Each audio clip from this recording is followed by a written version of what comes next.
Hola, ¿qué tal? Bienvenidos a un episodio más de Anónimos Podcast. En esta oportunidad vamos a hablar sobre estructuración financiera de proyectos inmobiliarios. Tengo un invitado muy especial que es Rodolfo Santamaría, CEO de Masha Perú, y que me tiene loco con la palabra taxonomía. Rodolfo, por favor, preséntate a las cámaras. Buenas, soy Rodolfo Santamaría, soy arquitecto y lo más importante, soy trujillano, no es norteño malo. Nunca. No es norteño malo. Trujillo es la ciudad de la eterna primavera, ¿correcto? Bueno, así decíamos antes, ¿no? Ahora el clima cambió bastante, pero bueno, yo quedó el dicho. Empecemos con lo que estábamos conversando previamente. ¿Qué es taxonomía y cómo eso impacta en la estructuración financiera? Ya, bueno, la taxonomía suena bastante rara, ¿no? Entonces, taxonomía, acordémonos del colegio cuando llevamos biología, los que hemos llevado biología, entiendo. Es la clasificación, pues, no tiene que ver con la clasificación, ¿no? Entonces, la taxonomía de finanzas sostenibles, que es lo que estamos abocándonos ahora, tiene que ver con identificar la inversión que tú vas a realizar en cualquier sector de la economía, me refiero ya sea agricultura, sea transporte, energía, o último caso construcción, que es nuestro negocio. Esa inversión, esa edificación que tú vas a realizar, ¿cómo se clasifica? ¿Y qué tan verde es? Entendiendo verde como ecoviable o eficiente en el uso de recursos, ¿no? Tenemos que recordar un marco mayor, por ejemplo, que es el Acuerdo de París, ¿no? Que tiene que ver con los esfuerzos globales que se están haciendo para reducción de la emisión de gases de efecto invernadero. Entonces, en Perú, yo he sido contratado por la cooperación alemana como especialista sectorial para ayudar al Ministerio de Ambiente a desarrollar la línea base de la taxonomía de las inversiones en construcción en Perú. Entonces, si nosotros, por ejemplo, desarrollamos un edificio que cumple en esta taxonomía con unos indicadores de eficiencia en menor emisión de gases de efecto invernadero, habrá fondos globales, públicos o privados, que podrán venir a esta inversión y financiarlo. Por ejemplo, y por tener esta inversión o este emprendimiento, un financiamiento quizás 100 básicos o 200 básicos que el mercado regular. 100, 200 puntos básicos que el menos mercado que el regular. mercado. Entonces, Okay. tendrás tú una ventaja competitiva. Las familias podrán acceder a un mejor producto, viendo el tema de viviendas, si es que quisiéramos llevarlo por ahí, y el país y el mundo se benefician porque el cambio climático se logra reducir y mitigar, ¿no? A ver si te entendí bien. Entonces, a ti te presentan desarrollos inmobiliarios, tú los clasificas en cuán verdes son, ¿no? Y en función de cuán verdes son, tienen un fondeo más eficiente, más económico. Bueno, la idea es que estamos trabajando en el desarrollo de la línea base para determinar este es nuestro estándar y este estándar aceptado globalmente, y mañana cualquier desarrollador inmobiliario podría decir, ok, yo desarrollo esta inversión que está identificada en la taxonomía, tu banco, que podría ser el Banco de Crédito, el Interbank, el Scotiabank, el BBVA o cualquier otro banco que opere en el Perú, también está alineado con esa taxonomía y puede, por ejemplo, de repente obtener recursos globales para poder invertir en mercado verde, por ejemplo, ¿no? Y con eso impulsar este tipo de proyectos. Sí, en Perú nosotros en realidad hemos comenzado hace algunos años con un esfuerzo privado al inicio a través de las certificaciones LEED y EDGE, que data en realidad ya de los años principios de los 2000 posiblemente. El año 2015 se desarrolla en Perú el formato de Mi Vivienda Verde. Y digamos, ahí es, por lo menos el que yo conozco, porque tú estás mucho más metido en techo propio que yo, es ahí donde hay mayor promoción, publicidad. Al BVA lo veo muy, a mi amigo Manuel Piñán, lo veo muy metido en este tema, ¿no? Saludos a Manuel. Entonces, en el Fondo Mi Vivienda se desarrolló en 2015 este estándar de Mi Vivienda Sostenible, se llamaba. Yo era gerente de proyectos cuando desarrollamos este producto. Y justamente Manuel, nuevamente del BBVA, cuando fuimos a hacer esta sociabilización con los bancos, fue uno de los más entusiastas, porque BBVA, tratarse de un banco que tiene una sede internacional en España, ya ellos venían colocando financiamientos verdes. Entonces ellos tenían metas de colocar verde, pero no había producto. El Fondo de Vivienda entonces desarrolló este producto y poco a poco fue penetrándose en el mercado y poco a poco fue subiendo sus exigencias, y al día de hoy en Mi Vivienda el 75% de la cartera más o menos es Mi Vivienda Verde. Correcto. Por otro lado, desde el año 2015-16 también EDGE es la certificación que comenzó a impulsar el IFC, que es el International Finance Corporation, que es el brazo financiero para el sector privado del Banco Mundial. y poco a poco este estándar ha ido ganando más adeptos, y recordarás tú que en Lima hay varias municipalidades que tienen ordenanzas especiales. Correcto. Que promueven el desarrollo de edificaciones verdes, justamente porque el IFC hizo un trabajo mucho con municipalidades para que obtengan estas ordenanzas que promovían la construcción sostenible. Entonces, si tu edificación tenía una certificación EDGE o LEED, podías, por ejemplo, tener mayor edificabilidad, por así decirlo, ¿no? O menos estacionamientos, por ejemplo. Entonces, hacía proyectos que no eran viables, quizás los ahora hacían sí eran mucho más viables o eficientes. Viables, ¿no? Una pregunta, Rodolfo, ahí.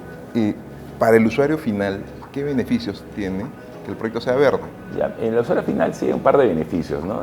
El principal beneficio, que se evidencia mucho más evidentemente en Europa o algunas ciudades norteamericanas, está basado en mantenimiento y en operación del activo, que en este caso es la vivienda. Entonces, voy a exagerar, vámonos a Europa para hacerlo más gráfico. Si yo estoy en una ciudad europea o americana, donde tú has estado quizás también, hay veranos que tienen 40 grados centígrados. Y en esa misma ciudad, en invierno, son menos 20 grados centígrados. Correcto. Hay una gradiente de 60 grados centígrados. En verano te refrigeras muy bien para no sofocarte, en invierno te calientas muy bien para no congelarte. Y hay mucha energía, por lo tanto, para calentarte o refrigerarte. Entonces, tu edificio es más eficiente, tienes a final de año unos miles de euros menos que pagar en tu cuenta de servicios, ¿no? En Perú, bueno, afortunadamente, digamos, esos climas también existen, evidentemente, en algunas localidades, pero en la mayoría no tenemos ese tipo de gradiente. Y la mayor tipo de eficiencia donde nosotros estamos en Perú está referida, por ejemplo, a la hídrica. Consumo de agua. Consumo de agua. Entonces, por ejemplo, con mi vivienda verde tú tenías de arranque un 30% de ahorro hídrico versus el estándar. Entonces, recordarás también tú que muchos proyectos inmobiliarios no se podían dar porque no tenías factibilidad de servicios de agua, desagüe. Y la factibilidad de servicios es complicada, ya sea por el agua o por el desagüe. Por el desagüe, sobre todo. El caso principal, donde sufrió mucho caso Caraballo, recordarás, si es que recuerdas, del 2012, 13, por ahí era muchos proyectos inmobiliarios que se hicieron, tenían factibilidad de agua, pero no de desagüe. No podían conectarse al desagüe, y en 2013-14 y el desagüe ofrecían hacerlo en 2019. Creo que hasta ahora no está tampoco hecho eso ahí. Yo estuve en ese proyecto, en ya, Villa Club. Pero me sigues, ¿no? O sea, entonces se complicó mucho ya. ¿Qué pasaría si nosotros le dijéramos al CEDAPAL, CEDALIP, o cualquier CEDA del Perú, oye, mira, no tienes por qué darme 130 metros cúbicos, solamente requiero 100, ¿no? O solo requiero 80. ¿Por qué? Porque esta eficiencia hídrica hace que haya menor estrés, ¿no? Con respecto al proyecto. Entonces, quizás sí me den factibilidad ahora, y quizás antes el proyecto no era viable y ahora sí es viable. Con lo mismo con respecto al desagüe, porque ya no tienes que eliminar, por decir cualquier cosa, de los 100 metros cúbicos consumías, ya no se va a ir al desagüe 100 metros cúbicos, sino ahora 70 nomás, porque se va a consumir menos. Y segundo, va a haber utilización quizás de aguas grises. La agua gris es el agua negra que se trata, ¿no?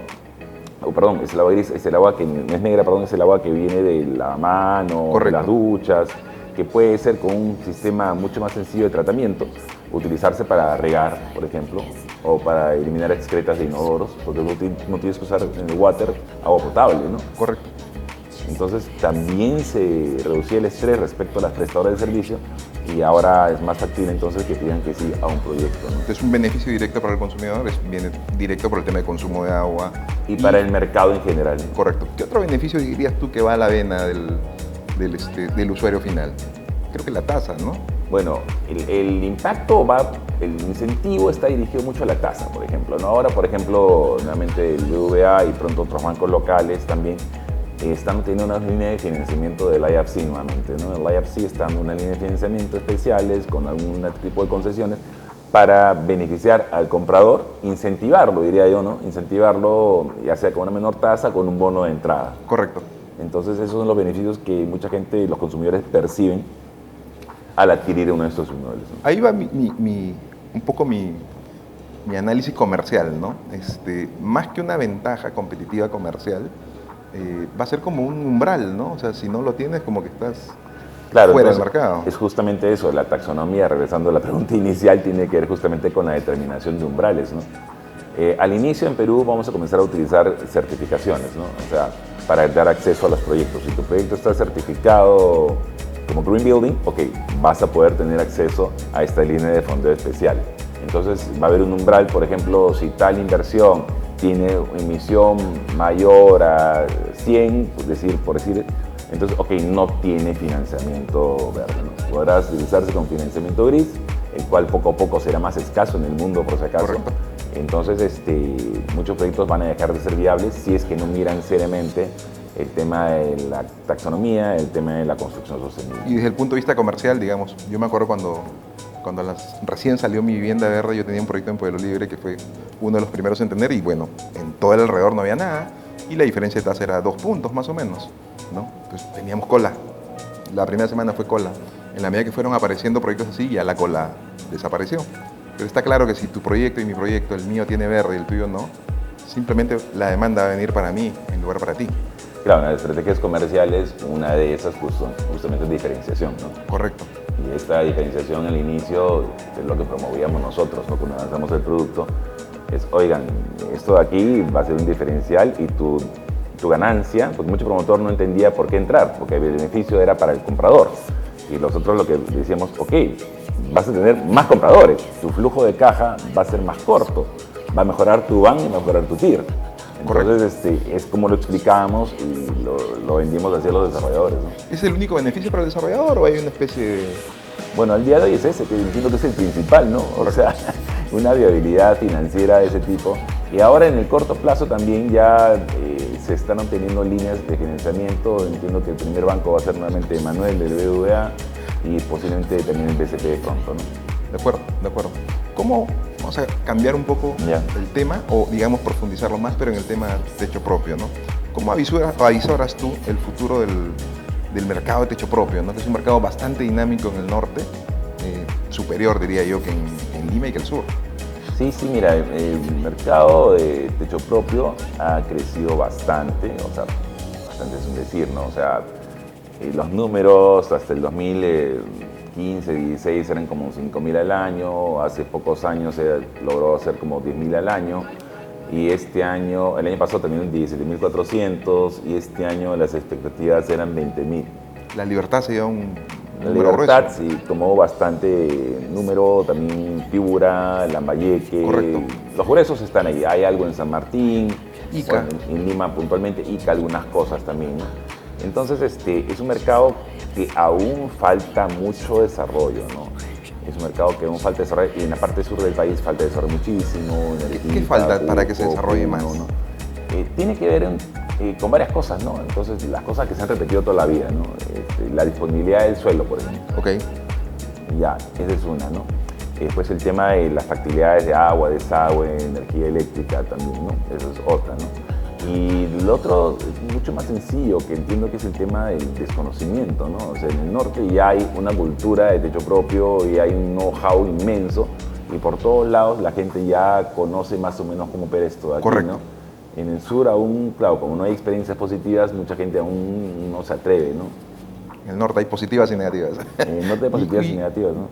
Lo conversábamos previamente, ¿no? Del 100% de las unidades que se venden a través del sistema de techo propio, Sí. ¿cuántas salen con crédito hipotecario? Allá, mira, ve, con crédito hipotecario solamente salen 7%. 7. Sí, entonces ese es la gran limitante en realidad para que este programa sea mejor de lo que ya pueda ser al día de hoy, ¿no? Como la gente no está accediendo al financiamiento, está comprando viviendas muy baratas, por así decirlo, ¿no? Entonces, el bono es muy alto, el bono son 43.312,5 soles. ¿Y el límite es 120? 128, los departamentos están 128. Entonces, como la gente no está accediendo a este crédito, entonces está pagando lo que puede pagar en teoría en muy corto plazo, 10.000, 15.000 soles, o 20.000 soles si quieres. Entonces, el entregable es malo, ya sea malo por los metros cuadrados, ya sea malo por la ubicación. Correcto. Entonces, esas dos condiciones son las que están golpeando al programa, ¿no? El 80% de la población más o menos al día de hoy tiene ingresos informales. Eso limita que puedan acceder al financiamiento. Como la gente no accede al financiamiento, no puede pagar más y estamos limitando ese cap. Lo triste de esta historia es que nuestro problema no es necesariamente económico, es una falta de acceso al financiamiento. Correcto. Cuando hemos conversado contigo en alguna oportunidad hablábamos del mercado de vivienda informal.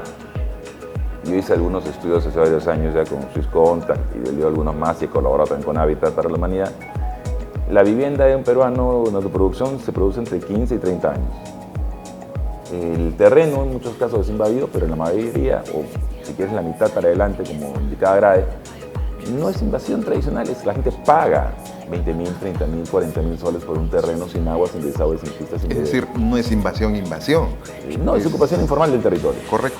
Entonces, esos 20.000, 30.000 soles de entrada, oye, ¿acaso no es la inicial de un crédito hipotecario de 200.000, 300.000 soles? Correcto.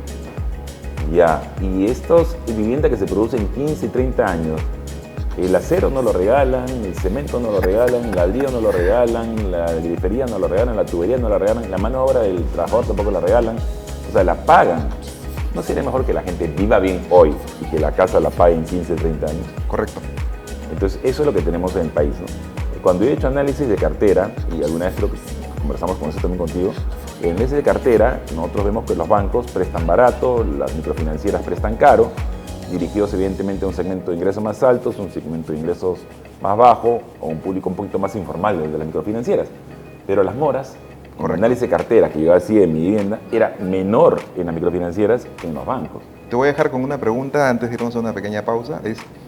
¿Cuánto crees que puede ser el efecto multiplicador, ¿no?, de que la gente pueda acceder a financiamiento en el mercado de techo propio? Regresamos con este interesante episodio de Anónimos Podcast, no sin antes recordarles que nos sigan, por favor, a través de YouTube y Spotify. Rodolfo, nos quedamos con una pregunta, ¿no? ¿Cuál crees tú, cómo calculas tú que sería el efecto multiplicador de que la gente tenga mayor acceso a financiamiento en el mercado de techo propio? Mira, eso se puede multiplicar y crecer 10 veces el mercado, ¿no? 10 veces. Claro, o sea, el nivel de informalidad es el Perú, como te decía, del 80% y creció un poquito más durante la pandemia, no se ha recuperado todavía. Antes era 70 y pico % de informalidad, pero en pandemia se incrementó mucho más. Entonces, al día de hoy prácticamente de ese potencial de mercado cada año, los que vienen consumiendo siguen siendo los segmentos formales, los créditos hipotecarios me refiero. Correcto. Estamos hablando de ese 20 y pico %, ¿no? Pero ahí hay un inmenso potencial de ese 80% que aún no puede acceder al crédito, ¿no? Claro, tú me decías que del 100% de lo que las unidades que hoy se colocan en techo propio, solo solo el 7% viene en crédito hipotecario. O sea, hay un 83% que de qué manera... O sea, de alguna manera están pagando a cuotas la entrada. Directo a la inmobiliaria. Directo al vendedor, en inmobiliaria, ¿no? Y en algunos casos corriendo un riesgo que no deberían estar corriendo, dándole dinero a la inmobiliaria, ¿no? Entonces, le pagan la inmobiliaria, por decirle los 20.000 soles, si es que fueran 20.000 soles, quizás 6.000, 7.000 de entrada y el resto hasta que le entreguen la vivienda, que en algunos casos es un año y en otros casos inclusive he visto hasta 2 años, ¿no? Correcto, correcto. Por otro lado, este incremento en el valor al que puede acceder techo propio, sí considero, o no sé, te pregunto a ti, ¿consideras que es una oportunidad para techo propio vertical? Sí, claro, ¿no? O sea, en muchos proyectos no se puede producir, no se pueden hacer viables porque el límite era en su oportunidad, ponte, 100.000 soles. Y con 100.000 soles no había forma que el proyecto calce. Ya sea por las horas de cabecera, ya sea por el mismo costo de la edificación, ya sea por la edificabilidad, claro, se podían 4 o 5 pisos, no se podían 10 ni 15 ni 20, entonces eso era una limitante, ¿no? Este incremento del valor de venta va a permitir que muchos proyectos se activen, que no eran viables antes, que ahora sí puedan ser viables, ¿no? Y un poco de traslape de demanda también, ¿no? Sí, claro. Del rango inferior de mi vivienda hacia techo propio. Sí, claro, o sea, la vivienda en sí es una, ¿no? Me refiero como satisfacción de necesidad de nosotros, las familias, las personas, ¿no? Y hay gente que la podrá pagar al contado, no requerirá participar en ningún programa del Estado, hay gente que podrá pagarlo con un crédito del banco directamente sin ningún beneficio, digamos, del Fondo de Mi Vivienda. Hay gente que sí requerirá, oye, tener el crédito de los bonos de mi vivienda, y hay gente que requerirá acceder al techo propio para poder comprarla recién, ¿no? Entonces, la idea es que la vivienda es una solución habitacional y muchos de nosotros habrá una gama inmensa de soporte que el Estado tendrá que brindar para que alguna de ellas puedan acceder, ¿no? Correcto. Voy a seguir preguntando del techo propio, aprovechando. ¿Por qué, voy a decirlo como yo lo pienso, ¿por qué alguien tiene que demostrar que su nivel de ingresos es bajo para poder acceder al bono techo propio? Bueno, en realidad en el Perú es bien complicado porque nadie demuestra nada. O sea, el Estado no tiene trazabilidad de los ingresos de la gente, ¿no? O sea, ante una economía tan informal, lo que se hace, las familias hacen una declaración jurada. Correcto. Y el Fondo de Vivienda hace un cruce, en ese cruce se busca, oye, esta familia tiene otra propiedad, tiene alguna propiedad, y eso es bastante sencillo, al menos en la parte formal. Correcto. SUNAT, okay. Y la otra parte es a través de SUNAT, ¿no? Entonces, el ideal es que la gente pueda estar mapeada, ¿no? Y el CISFO debería funcionar.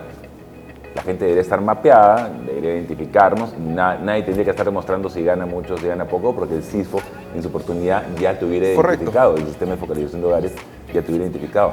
La vez pasada que hubo el censo, por ejemplo, el 2017, que ha sido fresquito para nosotros, recién hace 6 años, nos preguntaron de qué raza creías que eras. O sea, yo hubiera preferido tener preguntas que ayuden más al desarrollo del mercado, ¿no? Y en ese censo que hicieron se levantó mucha información, ¿no? Y el ENADO también se levantó mucha información, pero el censo fue la oportunidad del 100% de los peruanos que estuviéramos mapeados. Y en mérito de eso, tener una estimación más o menos real de tu capacidad de ingreso, de ingreso. Y eso es más o menos, entre comillas, sencillo de estimar, ¿no? Entonces, en borrador, el Estado tuvo una muy buena oportunidad en el 2017 y yo entiendo que el próximo censo, para el la tendría que incorporar. Tendría que tenerla clara, ¿no? Y en vez de preguntarnos de qué raza ¿Cómo te consideras? Nos sentimos, y claro, que tu hijita diga, bueno, yo soy blanca, que tú digas, bueno, yo soy mestizo, y que tu esposa diga, yo soy asiática, o sea, cada uno de acuerdo a su percepción, ¿no? Entonces, no creo que se perdió una oportunidad. Pero bueno, hay una oportunidad, creo, en el próximo censo, ojalá no sea muy lejos, de poder hacer eso. Pero al día de hoy, la gente, más que demostrar, simplemente es una declaración jurada. Es una declaración jurada, va al Fondo de Vivienda, hace unos filtros para evidenciar que evidentemente no tenga algunos signos de riqueza mayores y ya está, ¿no? Te lo pregunto porque, digamos, en otros países, así tenga riquezas mayores, puede acceder a ese tipo de programas sociales. Acá en Perú lo haces, o sea, acá en Perú lo haces en el caso de Mi Vivienda. En el caso de Mi Vivienda, tú no demuestras ingresos. Correcto. Ni tienes que mostrar que si ganas mucho, si ganas poco. Simplemente no tienes una vivienda, ok, pasa por el programa. ¿Ves? O sea, ya funciona casi también ya. En el caso de techo propio, al tratarse de vivienda de interés prioritario, como le dicen en otros países, de interés social, se decía acá, entonces, bueno, hay que ver que evidentemente estemos enfocándonos en el segmento correcto, porque va a recibir un subsidio como de $11,000, ¿no? O sea, es un subsidio bien grande, bueno. Es un subsidio bastante grande. Volviendo al tema del subsidio y el multiplicador, desde mi óptica está un poco difícil que los bancos tradicionales terminen, sí, claro, ¿no? Entrando a ese mercado. Sí. ¿Qué otras opciones hay? ¿Las fintech? Ya, no sé. Mira, regresando al tema del acceso al financiamiento, ¿no? Es bien difícil para un banco, las condiciones que están desde hace varios años, entrar al segmento, ¿no? Correcto. Entrar en el segmento. Hay un tema también de mayor costo operativo cuando uno va al segmento. Recordemos, las que hemos trabajado conocen microfinancieras, entonces hay un mayor acercamiento, conocimiento del cliente, inclusive le hacen la visita, si es que tuvieron puesto el mercado, le hacen la visita. Ese es el mayor costo operativo. Y le construyen el flujo de caja. Exacto. Ya.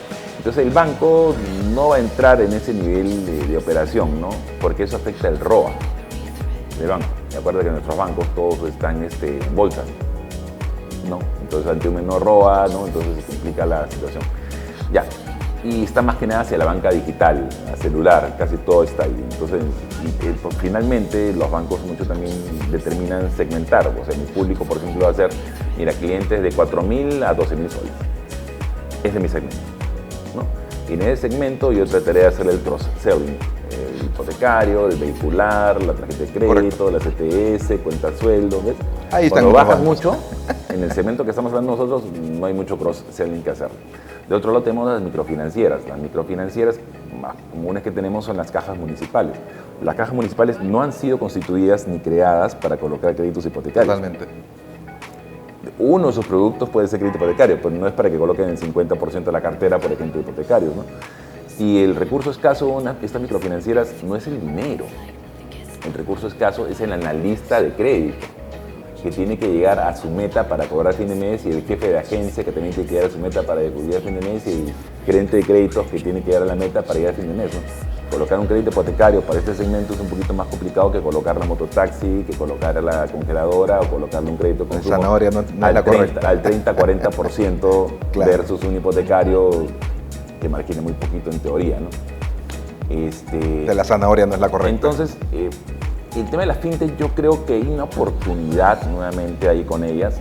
Creo que hay espacio, más que el de las fintechs, a la constitución de nuevas entidades financieras. Por ejemplo, tratando de aplicarlo en Mi Casita, ¿no? Mi Casita es una especializada que es monoproducto, solamente coloca techo propio en mi vivienda, pero es una sola. ¿Ellos deberían colocar toda la cartera del Perú? No, pues ellos no deberían colocar. Debería haber más entidades financieras que traten de emular esta historia de Mi Casita, ¿no? Y que puedan operar en varias partes del Perú. ¿Y por qué crees que no? Porque Mi Casita no es que tenga 5 años, ¿no? O sea, tiene mucho tiempo. ¿Por qué crees que no ha habido más jugadores en ese mercado? Claro, ¿no? O sea, el mercado, armar una financiera y sobre todo monoproducto, eso correr un riesgo, ¿no? Entonces, todos los años que hemos estado acá, evidentemente han sido años de gran incertidumbre, ¿no? Pero es un país de incertidumbres el Perú, pues, ¿no? ¿Ha sido mal negocio? No ha sido mal negocio, ¿no? Entonces, ahí creo que algunos fondos peruanos que han estado yéndose a otras partes, por ejemplo, los últimos años con la coyuntura política, gente que pudo estar más o menos animada, porque yo vengo persiguiendo esto aquí hace varios años en Perú, gente que estuvo más o menos animada, después de la coyuntura política se han vuelto a echar para atrás, ¿no? Después el tema de los recursos de mi vivienda, como no son multianuales, ya se acabaron los bonos, hay que esperar que vengan los bonos otra vez, entonces genera incertidumbre. La lectura respecto de esa operación también ha golpeado un poco eso, ¿no? ¿Y los panderos cómo los ves? Panderos hipotecarios. Sí, también, ¿no? O sea, hay formatos tipo cooperativas, por ejemplo, en Uruguay, ¿no? Entonces nos juntamos hoy en 10 personas, ¿no? Y estas 10 personas, que es distinto al pandero, pero mira, este formato de cooperativa que me llama más la atención, nos juntamos 10 personas compramos el terreno, 10 personas contratamos al arquitecto, los ingenieros que nos hacen el proyecto, 10 personas vamos a la financiera, nos arman el crédito y vamos haciendo un crédito solidario para entre los 10 ir pagando. Como compartir. ¿No? Ya está, ¿qué tal? Buenazo, ¿no? Sí. Y el tema del pandero también, claro, pero ahí es un poquito más largo porque son los 15, 20 años, ¿no? Correcto. Sí, también podría ser otra opción, ¿no? El mercado creo que da para todas esas opciones, ¿no? Sí, yo he visto gente interesada en ese tema, en el tema del pandero, y sí me parece interesante. Ahora me parece más interesante con el dato que me has soltado, que el 93% no pasan por financieras, por crédito hipotecario, ¿no? Eso me parece que hay bastante por explotar ahí. Volviendo al tema del techo, ¿no? Del techo, del límite de techo propio de los 128.000 y al techo propio vertical, esos 80.000 de diferencia que existe, ¿ya es otro tipo de público? No, mira, si nosotros estamos en el segmento de techo propio, ¿no? Recientemente se ha publicado un anuncio con respecto al ingreso máximo. El ingreso máximo estaba en 3.715 soles, que es una fórmula matemática para el cálculo, y ahora se ha reducido algo de 3.600 soles. Okay. Ya, en 3.600 soles, si vamos a ENAO, mi excedente, bueno, no es el 30%, por si acaso, ¿no? O sea, porque mucha gente saca el 30% para el valor a cuota, no es el 30%. Mi excedente pudiera ser algo así como 900 soles. Ok. Ya, esos 900 soles llevados a un crédito hipotecario de 20 años, una tasa de techo propio, si quieres, no sé, pues pongámosle 12%, posiblemente, oye, sí pudiera darme los 80.000 soles de crédito. Más los 43.000 de bono, estoy en 123, más 5.000 de inicial. Correcto. Estoy en 128. Me mantengo en el segmento. No he salido del segmento. Correcto. Solamente es acceso a financiamiento. Es acceso al financiamiento. Que me da la posibilidad de tener un mejor producto. Me acabo de hacer la matemática contigo, o sea, cuadra el número. Claro, es el mismo segmento. Por tanto, un Fobipol... debería exceder evidentemente de 150.000 porque el impacto de la tasa con respecto al crédito es mucho. Ese ejercicio ya lo hemos hecho ya. Lo hice en realidad, si mal no recuerdo, hace unos 3 años con Centrum, ¿no? Para los gremios. Okay. Mira, me ha parecido bastante interesante todo lo que hemos conversado, que básicamente, más que estructuración financiera, lo he llevado yo más para el lado comercial, me perdonas eso, sí, pero te comprometo para un siguiente podcast, y ahí sí hablamos un poquito más de estructuración financiera, que es lo que más te gusta a ti, ¿de acuerdo? Sí, claro que sí. Por favor, despide las cámaras, Rodolfo. Bueno, muy contento de esta entrevista, Eric. Muchas gracias entonces por vernos. Que nos vean entonces en YouTube y en Spotify, ¿cierto? Correcto, correcto. Hasta luego. Hasta luego. Gracias. Dale.